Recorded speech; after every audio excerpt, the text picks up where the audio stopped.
Hello बच्चों, welcome to focus Bihar board.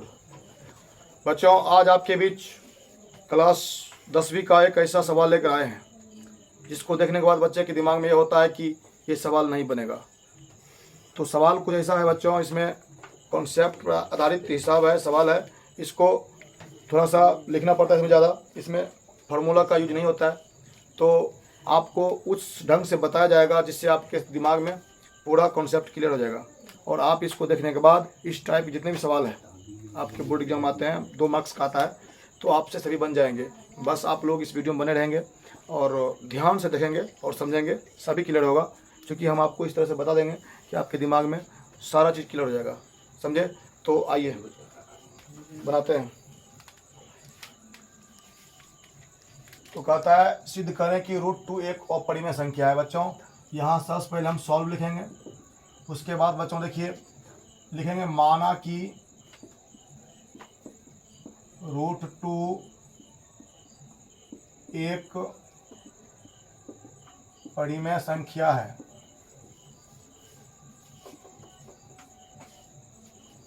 तो बच्चों, जब ये परिमेय संख्या होगा तो ये √2 जो है बच्चों P/Q के रूप में हो जाएगा, जहां Q is not equal to 0 होगा तथा PQ सह अभाज्य संख्याएं होगा। भाई,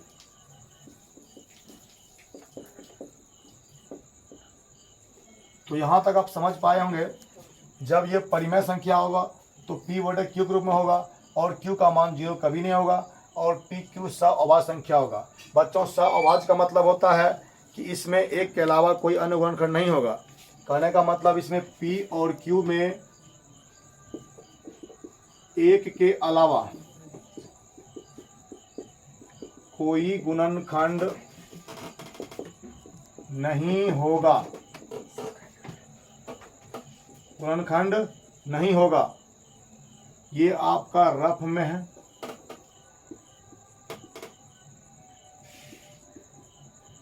इसको आपको बोर्ड एग्जाम में नहीं लिखना है, ठीक है? ये आपको सिर्फ समझाने के लिए आपको हम बताए हैं कि P और Q में एक के अलावा कोई अन्य गुणनखंड नहीं होगा, सिर्फ एक ही होगा, तभी ये सहअभाज्य होगा। सहअभाज्य तभी होगा जब इसमें एक के अलावा कोई अन्य गुणनखंड नहीं होगा P और Q में। तो चलिए बाबू, इन समीकरण में जो है दोनों तरफ क्या करते हैं बाबू? दोनों तरफ वर्ग करते हैं। तो देखिए √2 का वर्ग कर देंगे बाबू तो P/Q का भी वर्ग करना पड़ेगा बाबू। अब देखिए √2 का वर्ग करेंगे तो ये रूट हट जाएगा, पावर हट जाएगा, 2 हो जाएगा। 2 इक्वल टू हो जाएगा P²/Q² हो जाएगा। जब किसी भिन्न का वर्ग होता है बच्चों तो इसमें अंश का भी वर्ग हो जाता है और हर का भी वर्ग होता है। ये आप 7वीं या 8वीं कक्षा में आप घातांक के नियम में आप पढ़े होंगे, ठीक है? तो देखिए बच्चों, इसमें जो है इधर ये भाग के रूप में है, हमको इधर इसको इधर लाना है। तो ये हो जाएगा 2Q² बराबर P²। तो बच्चों, यहाँ ये 2 जो है इधर गुणा के रूप में है, इसको हम उस पर ले जाएंगे तो ये भाग के रूप में हो जाएगा। तो Q² हो जाएगा इज इक्वल टू P² बटा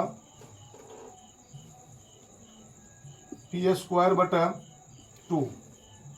और बच्चों याद रखिएगा ये समीकरण है। समीकरण में आपको यहाँ से या फिर और लिखना पड़ता है, या फिर और। यदि आप इसको नहीं लिखते हैं तो एग्ज़ाम जो चेक करते हैं कॉपी, वो आपके अंक काट भी सकते हैं, मार्क्स काट सकते हैं, उसको आप कुछ नहीं कर सकते हैं। इसीलिए सबका ध्यान दीजिएगा, मैथमेटिक्स में ये सब बहुत मायने रखता है। तो बच्चों देखिए इस यहाँ समीकरण देखिए, ये 2 जो है P² को विभाजित कर रहा है। तो बच्चों याद रखिए, जब किसी के वर्ग को वो काटेगा तो उसके गुणनखंड को भी वो काटेगा। ये P² का निर्माण जो है बच्चों P गुना P से हुआ है, तब P² हुआ है। जब इसी को ये काट रहा है तो ये इसको भी काटेगा। समझ गए? इस बात को आप समझ जाइए। तो जो है बाबू, इसको हम इक्वेशन फर्स्ट मान लेते हैं। यहाँ जो है लेंगे, चूंकि P² को 2 विभाजित करता है,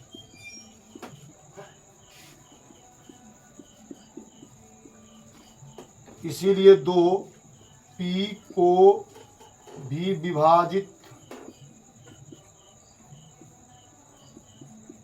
करेगा। अब बच्चों यहाँ तो आप समझ गए होंगे। अब देखिए पुनः मानते हैं, माना कि P is equal to 2m। अब आप कहिएगा 2 क्यों माने सर? देखिए 2 इसीलिए माने क्योंकि हम √2 को प्रूफ कर रहे हैं। जिस संख्या को प्रूफ करेंगे, जैसे √3 हो गया, √5 हो गया, √7 हो गया।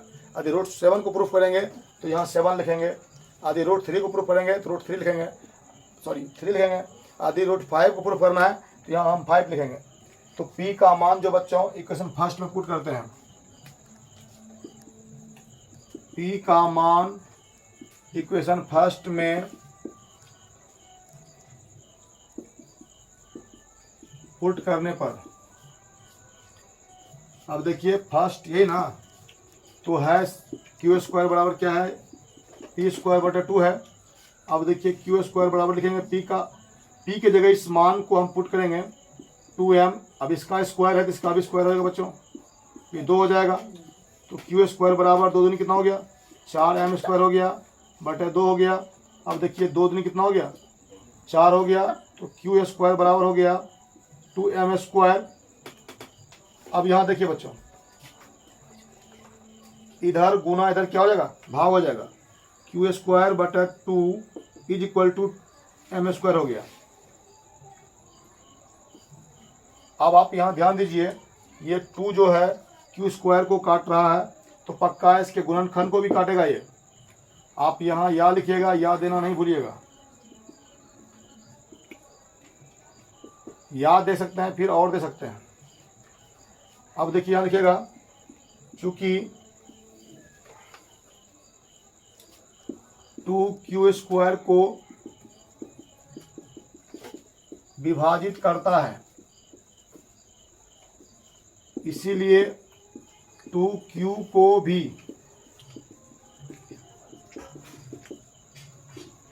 विभाजित करेगा। यहाँ हम देख रहे हैं कि PQ में एक के अलावा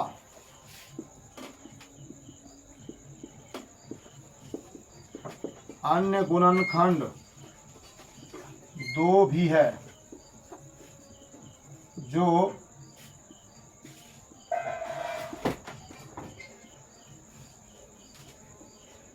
जो हमारी मान्यता की √2 एक परिमेय संख्या है के खिलाफ है।